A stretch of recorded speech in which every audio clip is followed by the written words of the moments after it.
like to introduce our next speaker, and her name is Katarina MacLeod, founder of Rising Angels. Katarina is a survivor of exploitation, domestic prostitution, and trafficking. She has been sharing her story and intimate knowledge of the Canadian sex trade since 2010. Katarina educates to bring awareness around this issue and has assisted various police services and non-government organizations across Ontario, both as a valuable resource and in frontline victim care. Katarina, the floor is now yours.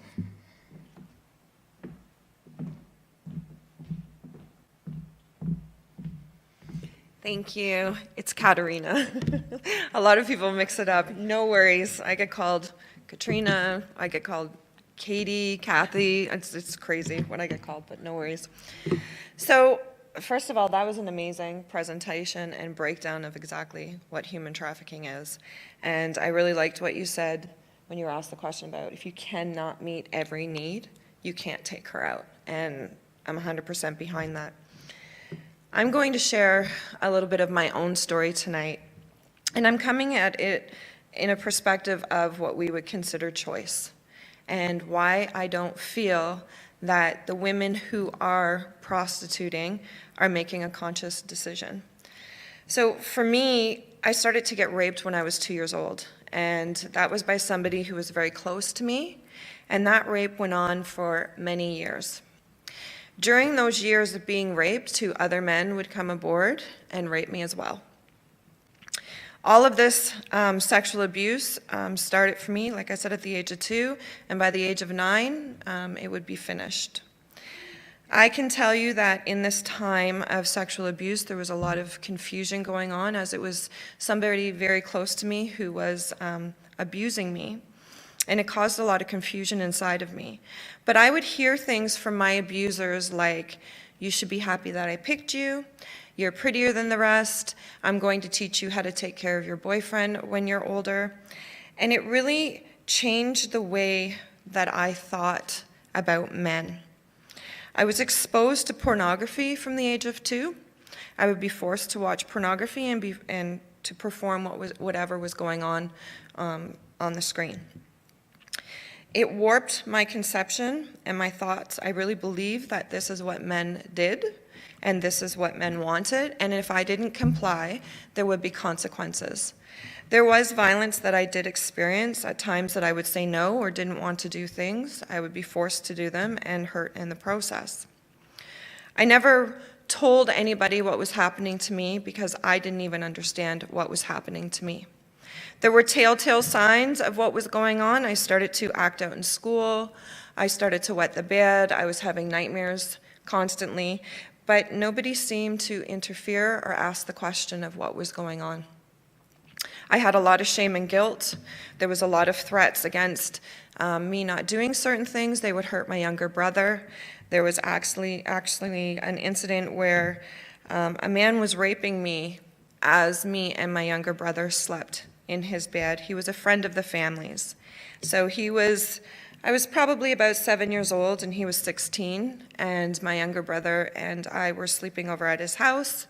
And so his mom's like, "Oh, you can all sleep in David's room." And I remember him sexually abusing me and my brother waking up, who was very young at the time, he's 3 years younger, and telling him to stop. And David punched my brother in the mouth. And I remember blaming myself for what had happened. The next day I did tell my parents, and because I was laughing as I told them out of, when I'm nervous, I laugh. They didn't believe me. I held on to that for many years. I can tell you that by the time I was 12 years old, I was struggling. Because of all of this abuse and what it had instilled into me very young, it changed everything. A child's stressor should be, my crayon broke, coloring outside the line in your coloring book. But instead, mine was survival, and I had to learn quickly what it was like to adult at a very young age. It stopped the progression of things in my mind. It stunted my growth. And so I really feel like I felt like I was stuck in that time warp, and I couldn't get past it. I wasn't like my other friends. I wasn't like the teenagers when I started to grow up. I was over-sexualized. I knew too much, and I used my sexuality to get attention.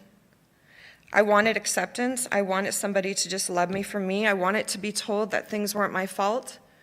And so when I would get attention from men, I would use it to fill that void, to feel wanted, to feel loved, which I didn't get from my family. I started doing drugs and drinking, having sex with men twice my age. And if they weren't abusive, I wouldn't stay. That's what I had learned. If you were hitting me and raping me and forcing me to have sex with your friends, you loved me. I mistaken sex for love. I ended up having a baby at 15 years old, and I thought that she would fill that void. And she didn't. Instead, she kind of interfered with my partying, careless ways. I gave her to my mother, and I continued on my downward spiral. I ended up getting married at 17 to a man who was very abusive, in and out of jail constantly. And whenever he would go to jail, whoever his flavor of the month friend was, they would have to keep an eye on me and make sure I was being the good wife. Make sure that I was going for jail visits and not stepping out of our marriage. Well, my husband was moved to a halfway house where he would be harassing me through the day instead of looking for work or doing whatever it was he was supposed to do. A friend of his, a mutual friend actually, took it upon themselves to kill my husband and then involved me after the fact.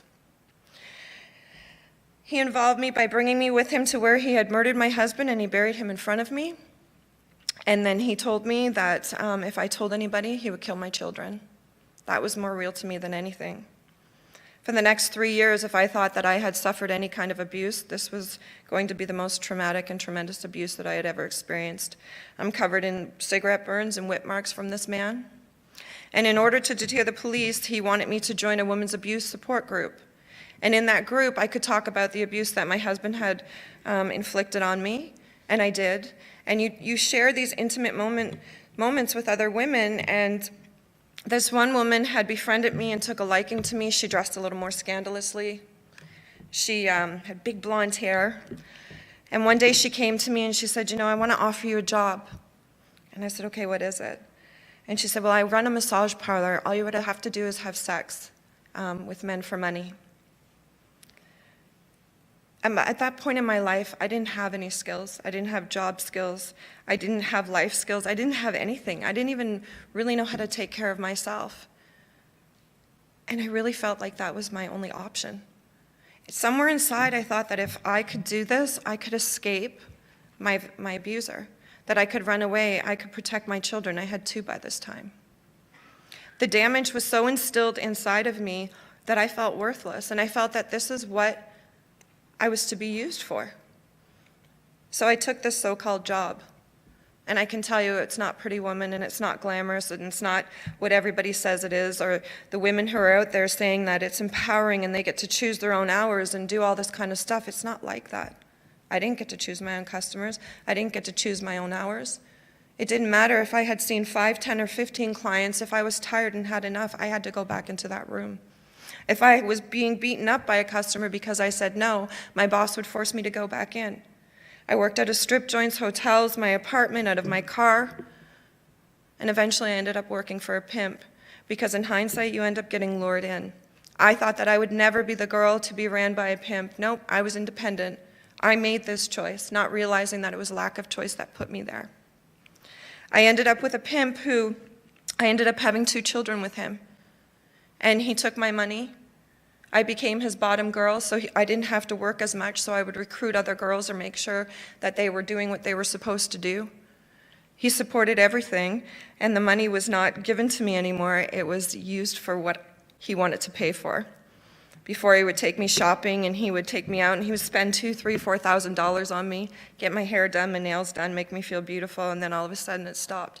And especially when he got me pregnant, he had me exactly where he wanted me. It took me 15 years to escape this so-called sex trade, this business. And I'll tell you that it ruined me. It took every piece of me and destroyed me. Any dignity that I had before I ever entered into the sex trade was completely gone. Katarina was gone and nowhere to be found again. I work with women now, and I help women who are like me to try to get their lives back, We all suffer from complex PTSD, disassociation. Some of us have mental disorders. And I'm here to speak about choice, because I don't believe this is a choice.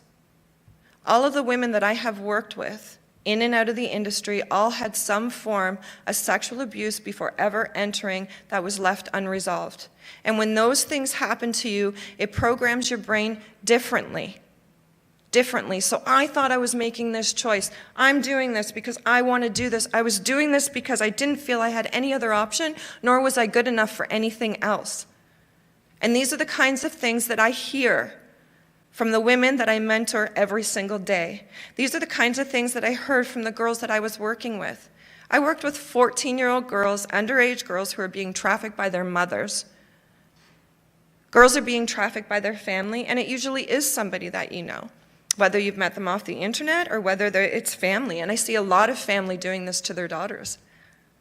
It's happening more and more and more. Unfortunately, the man who was raping me at 2 years old was my own father. Your father is supposed to instill things in you and teach you how a man should treat you. Instead, he did opposite. My daddy was supposed to be the one who should raise me up to respect myself and show me that men are supposed to respect me and that I'm a princess. Instead, he abused me. So I can't stand here for 1 second and really believe that anybody would make a decision to do this. Having sex with men for money is rape. To me, it is rape. You are doing something that you really don't want to do but don't know what else to do. There was no help 10 years ago for people like me. This wasn't even talked about. And now we live in a society where media has glamorized this. Everything is about sex, video games, music videos, commercials even. If you spray this cologne, you're going to pick up a woman. We have desensitized our children to sexuality. The average age of a child watching pornography now is 9. Think about that. Our children aren't even reaching puberty before they watch this, and the girls think this is what is supposed to be done to them, and the boys think that this is supposed to be what they're supposed to do. God help us. My story is not unique, not at all. And I know that we're here and we're educating and we're trying to help you to understand what human trafficking is, but my part of this was to help you understand, is this a choice? Is prostitution really a choice? And that's the role that I've come at. So now I'm going to play a video for you so you can understand who I am today and what I do. And we have written some training manuals for front lines to train them to understand the mindset of a victim, because I think that's the most important thing. I think survivor-led organizations are important, and the fact that you're doing what you're doing is just amazing.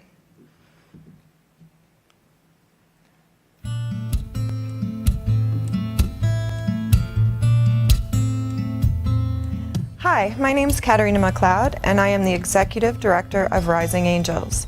Rising Angels is an organization that helps women who are leaving the sex trade. Rising Angels exists to educate people on the realities of prostitution. A lot of people believe that prostitution is a choice, but I don't believe that. Women don't just wake up one day and say that they want to be a prostitute. Whether it's social, economical, or financial reasons that a woman enters into prostitution, or traumas that have happened to her ever before entering, is why we believe women enter into prostitution to begin with. I believe that it's important to have somebody walk beside the angels who have been through the same things. It's important to have a survivor-led organization that can understand the perspective that the angels are coming from. I spent 15 years in the sex trade, and I understand the mindset and the trauma that comes along with that. So it's very important for the angels to have somebody that they can connect with, who can understand what they've been through and where they've come from. And I know coming out how hard it was to find help, or to have anybody who would even understand what I was going through emotionally and psychologically.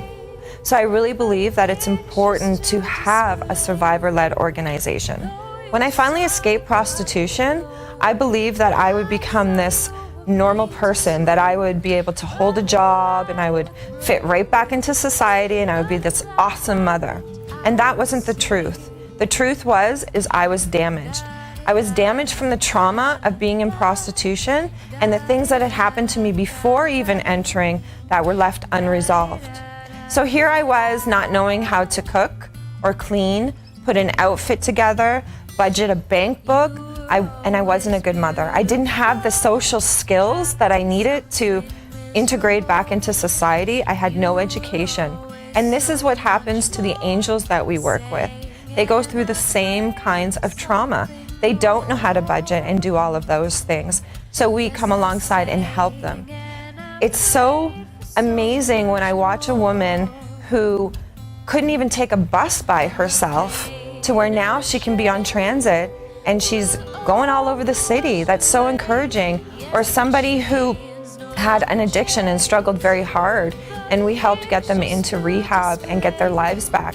Or girls that are now going back to school and becoming something. That is so encouraging to me.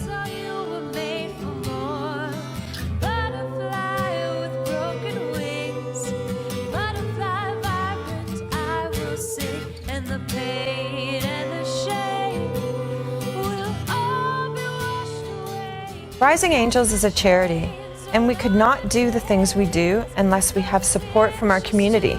We need financial support in order to help the angels become successful in their lives. We need volunteers and we need prayers. You have a chance to become a voice for the voiceless.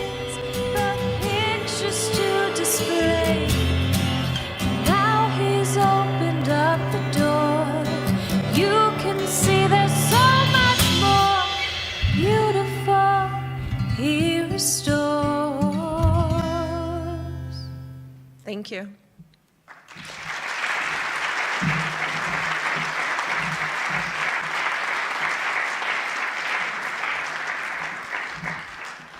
Thank you, Katarina. And let me apologize for saying your name wrong. I think my nerves, I'm reading and thinking two different things, so I apologize for that. No worries.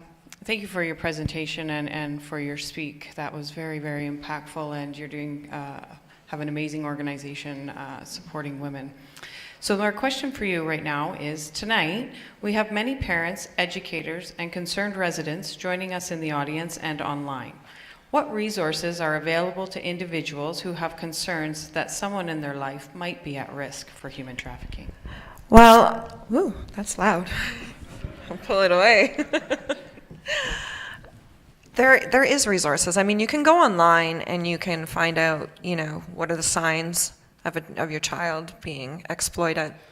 But one thing that I found was, as I was mentoring the women, it was the parents who were coming to me and being like, I don't understand, there's no support for us. They're trying to understand where their daughters come from, or the daughter's back at home and they don't know how to maneuver things with her. So we started a support group for parents or anybody who knows somebody who's been exploited and needs help to understand and walk by them, because there's support that the parents need as well. And I know John also runs a group, a parent support group through Sims, right? SIM. So those I found was really, really needed. As far as the resources out there, you're going to look on the internet, you're going to get here's 101 to what's happening.